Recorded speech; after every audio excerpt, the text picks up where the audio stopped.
नमस्कार मंडळी, श्री स्वामी समर्थ सगळ्यांना. आपल्या सगळ्यांचं पुन्हा एकदा स्वागत आहे. तर आज आहे 15 ऑगस्ट 2026. सर्वप्रथम आपल्या सगळ्यांना स्वातंत्र्य दिनाच्या खूप खूप हार्दिक शुभेच्छा. तर आजच्या व्हिडिओमध्ये आपण श्रावणी सोमवार निमित्त जाणून घेणार आहोत माहिती. कारण परवा 17 ऑगस्टला आहे पहिला श्रावणी सोमवार. आता श्रावण महिना म्हटलं तर प्रत्येक शिवभक्तांसाठी, महादेव भक्तांसाठी अतिशय महत्त्वाचा असा महिना. महादेवांची आराधना करण्यासाठी, त्यांना प्रसन्न करून घेण्यासाठी अतिशय पवित्र महिना. तर या सोमवारी आपल्याला कोणत्या सेवा करायच्या आहेत, त्याचप्रमाणे एक उपाय देखील करायचा आहे. आता श्रावण महिना म्हटलं तर बघा, प्रत्येक दिवस महत्त्वाचा असतो. प्रत्येक दिवसाचं वेगळं आणि विशेष असं महत्त्व असतं. त्यामुळे संपूर्ण श्रावण महिना आपल्याला सेवा या करायच्याच आहेत. पण सोमवार आणि शनिवार हे 2 दिवस असे आहेत की आठवडाभर बघा, जर तुम्हाला काही सेवा जमल्या नाहीत करायला, तर कमीत कमी या 2 दिवशी तरी आपल्याला थोडासा वेळ काढायचा आहे आणि जमेल तशा सेवा करायच्या आहेत. आता श्रावणी सोमवारचं व्रत 99% लोक करतच असतात. पण ज्यांना काही कारणास्तव व्रत करणं शक्य नसेल, त्यांनी कमीत कमी सेवा तरी करायच्याच आहेत. आता भगवान शंकरांची प्रामुख्याने सगळ्यात महत्त्वाची सेवा कोणती असेल तर ती आहे रुद्राभिषेक. बघा, रुद्राभिषेक जर तुम्हाला करणं शक्य असेल तर आवर्जून करा. या व्यतिरिक्त बघा, ज्यांना रुद्राभिषेक करणं शक्य नाही त्यांनी ओम नमः शिवाय असं म्हणून शिवलिंगावरती जल अर्पण केलं. त्यासोबतच त्या ठिकाणी बसून जर काही सेवा केल्या, जसं की शिवमहिम्न स्तोत्र म्हटलं, शिवचालिसा म्हटली किंवा द्वादश ज्योतिर्लिंग स्तोत्र म्हटलं, तर निश्चितच भगवान शंकरांची कृपा प्राप्त होते. यासोबतच बघा, पितृदोषापासून आपल्याला जर मुक्तता हवी असेल तर भगवान शंकरांची आराधना करावीच लागते आणि त्याला विशेष असं महत्त्व आहे. आता बघा, परवा पहिल्या श्रावणी सोमवारी आपल्याला एक छोटासा उपाय करायचा आहे, जो प्रत्येकाला करणं शक्य होणार आहे. आणि हा जो उपाय आहे तो फक्त आणि फक्त आपल्याला मंदिरात जाऊनच करता येणार आहे. आता बघा, इथे काही जणांना असं वाटेल की आम्ही घरी उपाय करू शकत नाही का? कारण मंदिरामध्ये गर्दी असते. म्हणजे श्रावणी सोमवार आहे तर मंदिरामध्ये गर्दी असेल. तर तुमचं पण बरोबर आहे, घरात देखील देव आहे, घरामध्ये महादेवांची पिंडी देखील असते. पण बघा, कितीही झालं तरी घरामध्ये जशी सकारात्मक ऊर्जा असते तशी नकारात्मक ऊर्जा देखील असते. आणि म्हणूनच ज्यावेळेला आपण मंदिरामध्ये जातो तेव्हा मंदिरामधली जी काही सकारात्मक ऊर्जा असते, सकारात्मक लहरी या मंदिरामध्ये खूप जास्त प्रमाणात असतात. आणि ज्यावेळेला आपण हा उपाय तिथे म्हणजे अशा महादेवांच्या पिंडीवरती जेव्हा आपण काही अर्पण करतो, तर त्या ज्या लहरी आहेत त्या वस्तूंमध्ये, म्हणजे महादेवांना जे आपण अर्पण केलेलं असतं त्यामध्ये देखील तिथल्या सकारात्मक ऊर्जा ज्या आहेत त्या जास्त प्रमाणात प्रवाहित होतात. आणि म्हणूनच आपल्याला हा जो उपाय आहे तो फक्त आणि फक्त मंदिरात जाऊनच करायचा आहे, हे लक्षात घ्या. आता मंदिरामध्ये जाताना भगवान शंकरांना बघा, आता पहिली मूठ शिवामूठ जी आहे ती तांदूळ आहे. त्यामुळे तांदूळ आपल्याला घेऊन जायचे आहेत. या व्यतिरिक्त तुम्ही बेलाची फळं, बेलाची फुलं आणि गोकर्णाची फुलं या गोष्टी तुम्ही अर्पण करू शकता.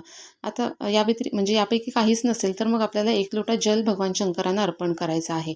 बघा, भगवान शंकरांच्या पिंडीवरती जे बेलपत्र आपण अर्पण करतो, ते बेलपत्र खाल्ल्यामुळे आपल्या जीवनामध्ये कसे चमत्कारिक आणि सकारात्मक असे बदल घडून येतात, याबद्दलचा एक व्हिडिओ चॅनलवरती लवकरच अपलोड होणार आहे. तो व्हिडिओ पाहण्यासाठी तुम्ही जर चॅनलवरती नवीन असाल तर नक्कीच चॅनलला सबस्क्राईब करून घ्या, जेणेकरून पुढचे व्हिडिओज जे आहेत ते तुमच्यापर्यंत वेळेवरती पोहोचतील.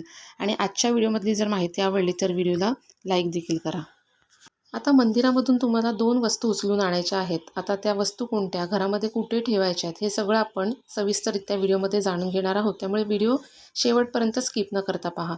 तर बघा, परवा सोमवारी तुम्ही जेव्हा कधी मंदिरात जाणार असाल त्यावेळेला त्या ठिकाणी नेहमीसारखी पूजा करून घ्यायची. म्हणजे सर्वप्रथम नंदीची पूजा करून घ्यायची. त्यानंतर म्हणजे नंदीची पूजा झाल्यानंतर आपल्याला शिवलिंगाची पूजा करायची आहे. कारण जोपर्यंत नंदीची पूजा आपण करत नाही तोपर्यंत भगवान शंकर तुमची पूजा स्वीकारत नाही. त्यामुळे पहिली नंदीची पूजा करून घ्यायची. त्यानंतर तुम्ही जे काही पूजेचं साहित्य नेलेलं आहे ते शिवलिंगावरती अर्पण केल्यानंतर तिथल्या 2 वस्तू आपल्याला आपल्याबरोबर उचलून आणायच्या आहेत. आता त्यातली पहिली वस्तू जी असणार आहे ती असणार आहे बेलपत्र आणि दुसरी जी वस्तू असणार आहे ते बेलफळ. बघा, बेलफळ जे आहे ते परवा सोमवारी 100% शिवपिंडीवरती अर्पण केलेलं असेलच. एक तरी बेलफळ तुम्हाला तिथे दिसेल. तर ते बेलफळ तुम्हाला घ्यायचं आहे आणि त्यानंतर म्हणजे हे बेलफळ आणि बेलपत्र हातात धरून भगवान शंकरांना प्रार्थना करायची आहे की हे बेलफळ आणि बेलपत्र मी घरी घेऊन जात आहे आणि त्यामध्ये तुमचा वास आहे असं मी मानत आहे.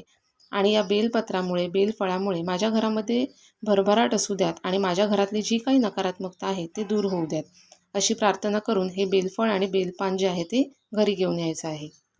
आता घरी आणल्यानंतर काय करायचं तर बघा, हे जे बेलफळ आहे आणि पान आहे ते धुवून घ्या, पुसून घ्या. पुसून झाल्यानंतर हे बेलफळ जे आहे ते आपल्या घरातील कुठल्याही एका दिशेला आपल्याला ठेवायचं आहे. म्हणजे अशी ठराविक दिशा नाही आहे. तुम्ही पूर्वेला ठेवा, पश्चिमेला ठेवा, उत्तरेला, दक्षिणेला, कोणत्याही दिशेला ठेवा. फक्त ठेवताना आपल्याला हॉलमध्ये, आता हॉलमध्ये जिथे जागा मिळेल तिथे तुम्ही ठेवायचं आहे. त्यानंतर त्याची पूजा करायची गरज नाही आहे, पण तुम्हाला तुमची जर इच्छा असेल तर त्याला तुम्ही धूप, दीप वगैरे दाखवा. ते झाल्यानंतर ठेवताना बघा कसं ठेवायचं, तर बाहेरून येणारी व्यक्ती आहे ना, तिची नजर त्या बेलफळावरती पडली पाहिजे. अशा पद्धतीने आपल्याला ते बेलफळ ठेवायचं आहे. कारण बघा बेलफळ जे आहे ते नकारात्मकता शोषून घेण्याचं काम करत असतं. त्यामुळे बाहेरून एखादी व्यक्ती आली किंवा आपण स्वतः देखील आपल्या मनामध्ये देखील कधी-कधी नकारात्मक विचार हे येत असतात. त्यामुळे नकारात्मकता शोषून घेण्याचं काम हे बेलफळ करत असतं. जशा पद्धतीने आपण कोहळा ठेवतो ना, त्याच पद्धतीने म्हणजे ते कोहळा जसा काम करतो, तशाच पद्धतीचं काम हे बेलफळ करणार आहे. त्यामुळे आपल्याला हे बेलफळ आपल्या हॉलमध्ये ठेवायचं आहे. आता दुसरी जी गोष्ट आपण आणलेली आहे ती म्हणजे बेलपत्र. आता हे जे बेलपत्र आहे ते आपण मंदिरामधून आणलेलं आहे, म्हणजेच काय तर त्याला प्रसादाचं रूप प्राप्त झालेलं आहे. आता हे जे बेलपत्र आहे तुम्ही पुसून घेतलेलंच आहे. आता शक्य असेल तर त्यावरती बघा तुम्हाला अष्टगंधाने किंवा मग भस्म असतं, तर त्या भस्माने ओम नमः शिवाय असं लिहायचं आहे. म्हणजे अ, बेलपत्राचं जे पहिलं पान आहे त्याच्यावरती ओम, दुसऱ्या पानावरती नमः आणि तिसऱ्या पानावरती शिवाय अशा पद्धतीने ते लिहायचं आहे. यानंतर हे जे बेलपत्र आहे ते ते बेलपत्र आपल्याला आपल्या तिजोरीमध्ये ठेवायचं आहे. म्हणजे जिथे तुमचे मौल्यवान वस्तू असतात, ठेवलेल्या असतात किंवा मग थोडेफार पैसे जे असतात ते ठेवलेले असतात, तिथे आपल्याला हे जे बेलपत्र आहे ते ठेवायचं आहे. याने काय होणार आहे तर बघा, आपली आवक वाढणार आहे.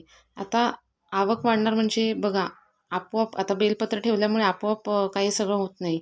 तर बघा, आपली जी तिजोरी आहे ना, ती पैशाने भरणार नाही आहे आपोआप. आपण जे काही काम करत आहोत, तर काय होणार आहे, तर आपण जे काम करत आहोत त्याला यश मिळणार आहे.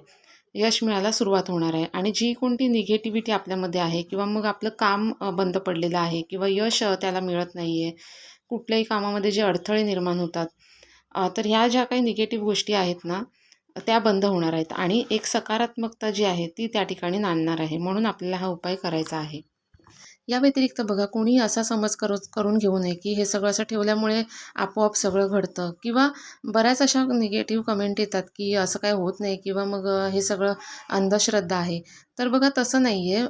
कष्ट हे सगळ्यांनाच करावे लागतात. तुम्हाला आम्हाला सगळ्यांनाच कष्ट करायचे आहेत. कष्टाला पर्याय नाही. पण कधी-कधी कसं होतं ना, तुम्ही आजूबाजूला बघितलं असेल की कष्ट काही जण भरपूर करतात, भरपूर मेहनत घेतात, पण त्या कष्टाला पाहिजे तसं यश मिळत नाही किंवा काही जण बघा कष्ट कमी करतात किंवा प्रयत्न कमी करतात, पण त्यांना खूप लगेचच यश मिळतं. तर अशा वेळेला काय असतं ना, की आपल्याला आपल्या नशिबाची पण साथ हवी असते आणि ह्या नशिबाची साथ आपल्याला लाभावी यासाठीच आपल्याला हे छोटे-छोटे उपाय करायचे असतात. तर नक्कीच तुम्ही हा जो उपाय आहे तो तुम्ही करून बघा. तुम्हाला याचे सकारात्मक परिणाम नक्कीच मिळतील. आता हे जे बेलपत्र आहे ते किती दिवस ठेवायचं? तर बघा पुढच्या सोमवारपर्यंत तुम्ही ठेवा. पुढच्या सोमवारी तुम्ही दुसरं बेलपत्र आणून ठेवा आणि तसंच बेलफळ जे आहे त्याच्या बाबतीत करायचं. म्हणजे ते जर खराब झालं तर मग 8-15 दिवसांनी तुम्ही पुन्हा ते बदलू शकता. आता श्रावणाच्या नंतर आपल्याला हे बेलफळ जे आहे ते पिंडीवरती, शिवपिंडीवरती मिळेलच असं नाही. तर मग काय करायचं? तर बघा तुम्ही झाडाचं तुम्ही तोडून आणून ठेवू शकता किंवा मग विकत आणून तुम्ही ठेवलं तरी पण चालेल. सलग जर 6 महिने तुम्ही हा उपाय केला तर नक्कीच त्याचे सकारात्मक जे बदल आहेत ते तुम्हाला तुमच्या घरामध्ये पाहायला मिळतील. तर बघा अशा पद्धतीने श्रावणातल्या पहिल्या सोमवारपासून हा जो उपाय आहे तो तुम्ही करायला सुरुवात करा.